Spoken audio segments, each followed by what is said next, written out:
আসসালামু আলাইকুম। বিদেশে বউ নিয়ে ব্যবসা করার একটা টেকনিক শিখিয়ে দেয়, নতুন করে বাটফারি করে এরা এই স্টাইলে। মোবাইলে ফেম করে বিয়ে করব, সেই বিয়ে পরে বউ নিয়ে আসবে বিদেশ আইনা, এর নামে বিভিন্ন রকমের কোম্পানি খুলবে।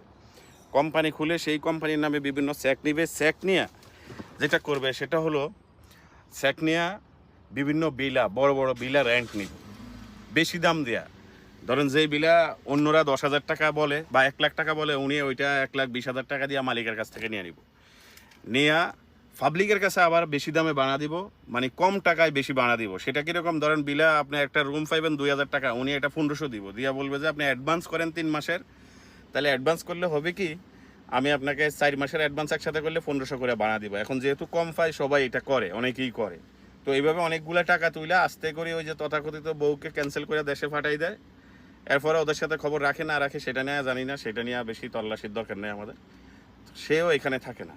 তার মানে এভারেজে 5-6 মাস বা বছর খানিকের ভিতরে মিলিয়ন দেরাম কামাই বা রিয়াল কামাই এখান থেকে অন্য দেশে চলে যায়। দেশে কিন্তু যায় না, এরা আবার অন্য জায়গায় যায় নতুন করে বাটফারি করবো। এটা হলো আমাদের দেশের কিছু লোকের এই রকমের বাটফারি আছে। তো গত সপ্তাহে আমার কাছে এই ধরনের একটা মেসেজ আসছে, এক মহিলা বাংলাদেশ থেকে আমাকে বলতেছে যে ভাইয়া এই ঘটনা আমার সাথে এই হয়েছে, এখন প্রতিদিন অথবা প্রতি সপ্তাহে একটা করে মামলা হইতেছে, কারণ চেক জমা হইতেছে। তো আমি বলছি যে আপনার যে তথাকথিত স্বামী সে কোথায়? বলতেছে যে সে তো অন্য মেয়ে বিয়ে করে এখন দুবাইতে শুনছি নাকি ব্যবসা করে, আমার খোঁজ খবর নেয় না, আমি আছি বিপদে। কাতারে আসা যাবে না, আমার আইডির মেয়াদ আছে। আমি কিছু আপনি কাতারে আইতে পারবেন, কোনো সমস্যা নাই, ওপেন আছে, কিন্তু আপনি যাইতে পারবেন না, কারণ আপনি যেইভাবে মামলা হচ্ছে টাকাগুলো না দেওয়া পর্যন্ত স্যাকের মামলা আপনি কোথাও যাইতে পারবেন না। তো যেটা বলতেছি দেখেন, এরা হলো সার্টিফাই বাটফার।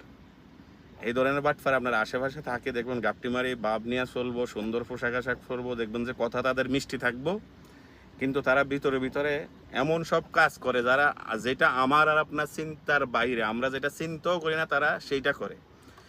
তো আমার কাছে এই ধরনের বাটফারির খবর আসে কোন জায়গা থেকে? এটা তো আপনারা অনেকে বলেন যে ভাই এত খবর পান কই? ভাই মেসেঞ্জারে যেহেতু সোশ্যাল মিডিয়ার সাথে যুক্ত আছি, অনেকে ভিডিও টিডিও দেখে দেখে দুঃখের কথা এইভাবে বলে। তো এইটা অর্থ হইলো আপনাদেরকে অ্যাওয়ারনেস করা, কিছু শেখানো না, বাটফারি শেখানো আমার মূল উদ্দেশ্য না। আপনাদেরকে বলতেছি যে এই ধরনের বাটফার থেকে সতর্ক থাকবেন। ওরা অনেক সময় বইয়ের দাম কম রাখে, আপনারা বই বলতে আপনারা কি বুঝেছি বুঝে কম রাখা, এরপরে একদিন কিনবো আপনার কাছ থেকে বেশি টাকা নিয়ে সেই টাকা মেরে দিবে। এটা হলো তাদের মূল দান্দা। তো এই ধরনের বাটফার থেকে অবশ্যই দূরে থাকবেন। যদি চিনেন তাইলে মানুষকে পরিচয় করে দিবেন যাতে অন্যের ক্ষতি না হয়। তা আপনি দেখেন এটা লিমিটলেস বাটফারি। তো তারা কি করবো, ফেসবুকে ফেম করবো, কইরা ওইটা বাংলাদেশ থাকা অবস্থায় মোবাইলে বিয়ে করে ফেলবো, কইরা পাসপোর্ট টাসপোর্ট বানায় নিয়ে আইসা ওই দেশের কোম্পানি খোলাই, তারপরে এটা হলো তথাকথিত বউ। এটা দুইভাবে ব্যবহার করে, এক কথা থাকে, আরেকটা হইলো এইভাবে বাটফারি করে ওই মহিলা করে বিপদে ফেলায় চলে যায়, তার কামডে এটা। এরকম অনেক লোক আছে। ভালো থাকবেন। কত রকমের বাটফারি খেয়াল করছেন? আল্লাহ হাফেজ, সাবধানে থাকবেন।